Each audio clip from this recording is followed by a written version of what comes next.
Smoked ஃபுட்ஸ்ன்னு சொல்கிறாங்க இல்லையா, தந்தூரி மாதிரியான ஐட்டம் ரொம்ப நாள் சாப்பிட்றது. அந்த கீமோதெரப்பி கொடுக்கும்போது வாயிலெல்லாம் புண்ணு வந்துடும், முடி கொட்ட ஆரம்பிக்கும்.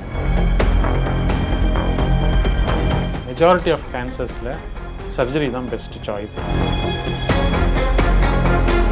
கீமோதெரப்பிங்கிறது என்னென்னா ஒரு செல் வளர்ச்சியை தடுக்கிறது.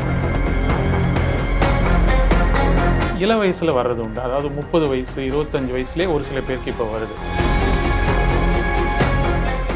தொட்டு பார்த்தோம்னா நிறைய பேருக்கு அங்கங்க கட்டியா இருக்க மாதிரி இருக்கும். நீர் கட்டி அப்படின்னு சொல்லிட்டோ இல்லை அந்த மாதிரி ஏதோ ஃபார்ம் ஆயிருக்கு சூடுனாலன்னு சொல்லிட்டு எல்லாரும் ஒத்தரம் கொடுக்க ஆரம்பிச்சிருவாங்க. ஸோ அந்த மாதிரி வயிறுல எதுவும் இருக்கு அப்படின்னா இது கேன்சரோட அறிகுறியா இருக்குமா? அப்படி கண்டுபிடிச்சதும் ஃபர்ஸ்ட் அவங்க என்ன பண்ணணும்? இப்போ தோலில் வெளியில் வந்து உள்ளே இருக்க கேன்சர் வெளியே வெளிப்படுறதுக்கு பல நாட்கள் ஆகலாம். ஸோ அந்த மாதிரி தோலில் இல்லை வெளியில் வர்றது ரொம்ப ரேர் தான் வைங்களேன். பட் நான் சொன்ன மாதிரி சந்தேகப்படக்கூடிய பிரச்சனைகள் இருக்கக்கூடாது. நாள்பட்ட நெஞ்செரிச்சல், நாள்பட்ட வயிறு வலி, விடாது வர்ற வாந்தி, கொமட்டல், பசியின்மை ரொம்ப நாளாக இருக்குது, நம்மளே அறியாமல் வெயிட் குறைஞ்சிக்கிட்டே இருக்குது, இந்த மாதிரி சந்தேகம் ஏற்பட்டால் முதல் கட்டமாக நம்ம இந்த மாதிரி எண்டோஸ்கோப்பி தான் இருக்கும். அதுக்குன்னு ஸ்பெஷலிஸ்ட் இருக்காங்க, அவங்கள போய் பார்த்தோம்னா நமக்கு தெரிஞ்சிடும். சில பேருக்கு வந்து மோஷனில் பிளட்டு லீக் ஆகும். அவங்களுக்கு வந்து நம்ம என்ன பண்ணணும், சின்னதாக ஒரு ஸ்டூல் டெஸ்ட் மட்டும், மோஷன் டெஸ்ட் மட்டும் பண்ணாவே போதும். அதில் பிளட்டு போகுதுன்னு நம்ம கன்ஃபார்ம் பண்ணால் இந்த எண்டோஸ்கோப்பி டெஸ்ட்டை எடுத்துடணும். ஓகே சார், இதை மாத்திரைங்க மூலமாகவே சரி பண்ண முடியுமா இல்லை ஆப்ரேஷன் அந்த மாதிரி எதுவும் பண்ணுமா? கேன்சர் பொறுத்த வரைக்கும் அது எந்த ஸ்டேஜில் இருக்குன்றதை முதல்ல நம்ம அனலைஸ் பண்ணணும். நான் சொன்ன மாதிரி பிளட் டெஸ்ட்டு, எண்டோஸ்கோப்பி, அதுலேருந்து எடுக்கிற பயாப்சி, ஸ்கேன் வச்சு நம்ம எது பெஸ்ட்டாக இருக்கும் ட்ரீட்மெண்ட் பிளான் பண்ணோம். பட் பொதுவாக பார்க்க போனீங்கன்னா மெஜாரிட்டி ஆஃப் கேன்சர்ஸில் சர்ஜரி தான் பெஸ்ட் சாய்ஸ். ஏன்னா அந்த கட்டியவே நம்ம அந்த இடத்துலேருந்து எடுத்துட்டோம்னா மீண்டும் வர்றதுக்கான வாய்ப்பு ரொம்ப குறைவாயிடும். ஆனால் அது பரவ நமக்கு எடுத்தாலும் திரும்பி வர்றதுக்கு வாய்ப்பு இருக்குன்ற கட்டத்தில் நம்ம மெடிசன்ஸோ இல்லை ரேடியேஷன் சொல்கிறாங்க இல்லையா, அந்த மாதிரியான ட்ரீட்மெண்ட்டையும் ஃபாலோ பண்ணோம். மெடிக்கல் ட்ரீட்மெண்ட் கண்டிப்பாக இருக்குது, கீமோதெரப்பின்னு சொல்லுவாங்க, அதுக்கு நீங்கள் கேள்விப்பட்டிருப்பீங்க. அந்த மாதிரி மெடிசன்ஸ் கொடுத்து பார்க்கலாம். ஒரு சில கட்டிகள் கீமோதெரப்பிக்கு ரொம்ப நல்லா கேட்கும், ஒரு சில கட்டிகள் அந்த அளவுக்கு நமக்கு ரெஸ்பான்ஸ் வராது. இந்த கீமோதெரப்பி மற்ற பார்ட்ஸ் அஃபெக்ட் பண்ணும், ஹேர் லாஸ் ஆகும், இல்லை ஸ்கின் டிசீஸ் வரும், இந்த மாதிரி எல்லாம் சில பேர் சொல்லிட்டு இருக்காங்க, அதெல்லாம் உண்மையா சார்? கண்டிப்பாக கீமோதெரப்பிங்கிறது என்னென்னா ஒரு செல் வளர்ச்சியை தடுக்கிறது. இப்போ நம்ம ஒரு இடத்துல கட்டிக்கு அந்த செல் வளர்ச்சியை தடுக்கிறோம் அப்படிங்கிறப்போ அதே சமயத்தில் நார்மலாக வளர்கிற செல்ஸையும் அது தடுத்துரும். குறிப்பாக தலைமுடி அதெல்லாம் ரொம்ப ரேப்பிடாக வளரக்கூடிய, அதேமாதிரி குடலில் இருக்கிற செல்ஸ் எல்லாமே ரேப்பிடாக வளரக்கூடியது. ஸோ அந்த கீமோதெரப்பி கொடுக்கும்போது வாயிலெல்லாம் புண்ணு வந்துடும், முடி கொட்ட ஆரம்பிக்கும், வீக்னஸ் அதிகமாகும், இது இரத்த அணுக்கள்லாம் குறைய வாய்ப்பு இருக்குது. இது ஒவ்வொரு மருந்துக்கும் ஒவ்வொரு ஸ்பெஷல் சைடு எஃபெக்ட்ஸ்ன்னு இருக்குது. அதே மாதிரி இது எல்லாமே ஒருத்தவங்களுக்கே வரும்னு சொல்ல முடியாது. ஒருத்தவங்களுக்கு நல்லாவே ரெஸ்பாண்ட் ஆகும், சில பேருக்கு சைடு எஃபெக்ட்ஸ் அதிகமாக இருக்கும். அதுக்கேற்ற மாதிரி நம்ம டோஸ் அட்ஜஸ்ட்மெண்ட் பண்ணணும். மெடிக்கல் ஆன்காலஜிஸ்ட்னு குரூப் ஆஃப் டாக்டர்ஸ் இருக்காங்க, அவங்க வந்து இதில் கொஞ்சம் ஸ்பெஷலைஸ்டு பீப்புள். அவங்க வந்து இதில் யார் யாருக்கு என்ன மாதிரி மெடிசன் கொடுக்கணும்னு பார்த்து கொடுப்பாங்க.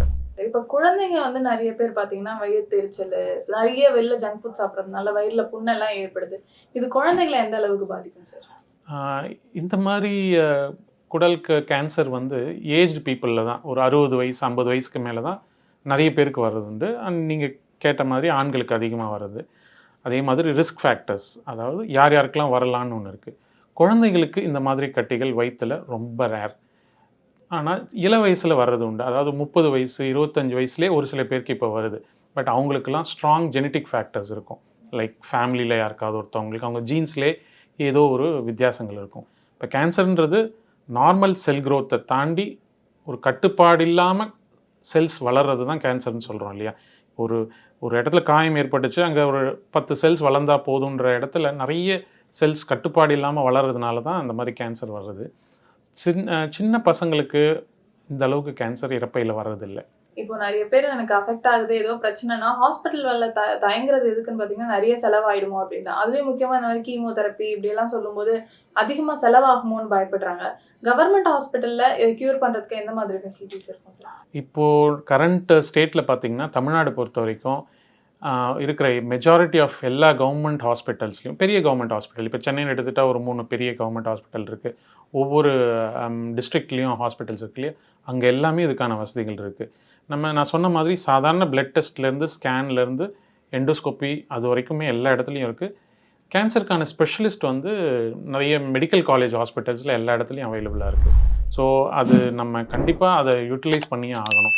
ஏதோ ஒரு காரணத்தை சொல்லி நம்ம தள்ளி போட்டுகிட்டே இருந்தோம்னா இந்த கட்டி வளர்கிறதுக்கு நம்மளே வழி செஞ்சுற மாதிரி ஆகிடும். இதை உணவு பழக்கங்களை மாற்றுறது மூலமாக எதுவும் சரி பண்ண முடியுமா, லைஃப் ஸ்டைல் சேஞ்சஸ் மூலமாக? கண்டிப்பாக நான் முன்னாடியே சொன்ன மாதிரி நான் சொன்ன சால்டட் ஃபுட்ஸு, ஊறுகாய் மாதிரி, ஊறுகான்னு சொல்லக்கூடாது, உப்பில் போட்டது, கருவாடு அந்த மாதிரி ரொம்ப காய வச்சு சாப்பிட்றாங்க இல்லையா, அது ஸ்மோக்டு ஃபுட்ஸுன்னு சொல்கிறாங்க இல்லையா, தந்தூரி மாதிரியான ஐட்டம், ரொம்ப நாள் சாப்பிட்றது, அதிக கொழுப்புள்ள ஆகாரங்களில் ரொம்ப நாளாக சாப்பிட்டுட்டு இருக்கிறது, அந்த மாதிரி நம்ம காய்கறி பழங்களை ரொம்ப குறைவாக எடுத்துக்கிட்டு, ஏன்னா காய்கறி பழங்களில் ஆன்டி ஆக்சிடென்ட்ஸ்னு ஒன்று உண்டு, அது இந்த மாதிரி கேன்சர் உருவாகிறத தடுக்கும். இதெல்லாம் நம்ம குறைவாக சாப்பிட்றதுனாலே நமக்கு கேன்சர் ரிஸ்க் அதிகமாக போயிடுது. பழக்க வழக்கங்கள், அதுக்கப்புறம் நம்ம சிகரெட் ஸ்மோக்கிங், ஆல்கஹால், இது எல்லாமே நமக்கு ஹை ரிஸ்க்கு தான் கொடுக்கும்.